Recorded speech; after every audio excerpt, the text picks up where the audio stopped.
Sweet or sour, savory or spicy, food cravings can be triggered by stress, hormones, and sometimes childhood memories. Reminiscing about lunch lines and lunch ladies might even spark a hankering for those distinctive, lukewarm slices we thought we loved. You kind of expect the round pizza or the cafeteria pizza to be kind of cardboard. Thankfully, as adults, we can satisfy our nostalgic needs in places other than a school cafeteria. I ventured to Manny's Bakery in Revere, where they serve up Sicilian-style pizza.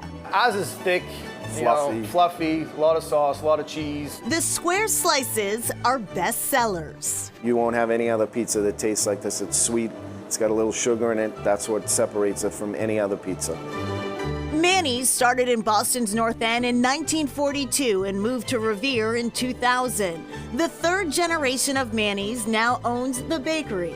Meet Joe Manny and Joe Manny. I'm Joe A, Joseph Anthony. Then he's Joe D, Joseph Daniel. Our grandfather was Joe, and then his father was Joe. Joe. So do you guys have sons?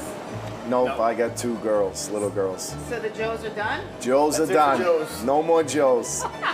Joe A and Joe D are first cousins who bake all the old school favorites at Manny's. Still doing everything the same as it always was done 80 years later.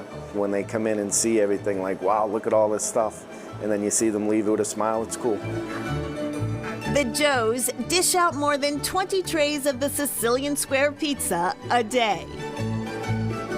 So you pat it, you don't have to be gentle. Okay, so no throwing it in the air like a... No, because it's square Sicilian. Okay. You make the crust as you go.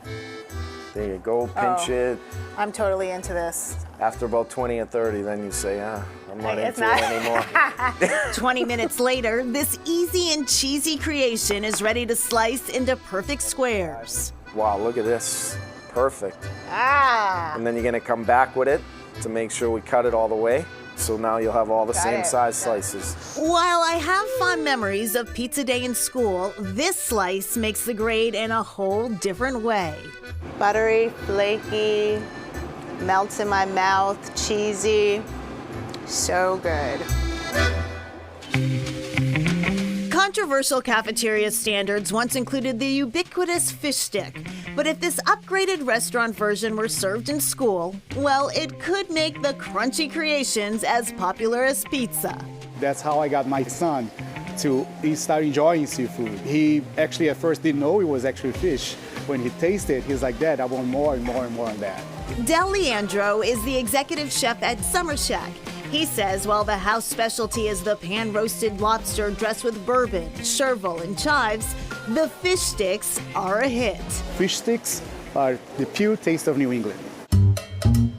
Leandro says fish sticks started on the kids' menu 20 years ago, but became a bar menu standout. Oh, it goes really good with a cold beer. The recipe is straightforward, but requires a bit of dexterity in slicing. Oh, and no mystery seafood here. We use haddock. It's abundant around here. Lightly dreaded in flour, dipped in egg wash, and then bread with panko, a little bit of parsley, a little bit of Old Bay, just to add a little bit of extra flavor. Leandro says the secret to elevating fish sticks is homemade tartar sauce. With fish sticks, you don't want anything to overcome the flavor of the haddock, which is mild and sweet. This is not your store-bought tartar sauce. It's such a simple mix of ingredients. In addition to standard ingredients, he adds boiled egg, capers, and onions to his recipe. Leandro says fish sticks were not part of the cafeteria menu in his native Brazil. Rice and beans and meat. But he's adopted the classic cafeteria dish as one of his favorites. Just simple haddock, lightly breaded, nicely coated, crunchy and delicious. Chef Leandro says panko breadcrumbs are the key to crunchy fish sticks. Panko is a Japanese-style breadcrumb made from white bread without the crust. The crumbs are lighter and absorb less oil, which means no soggy fish sticks.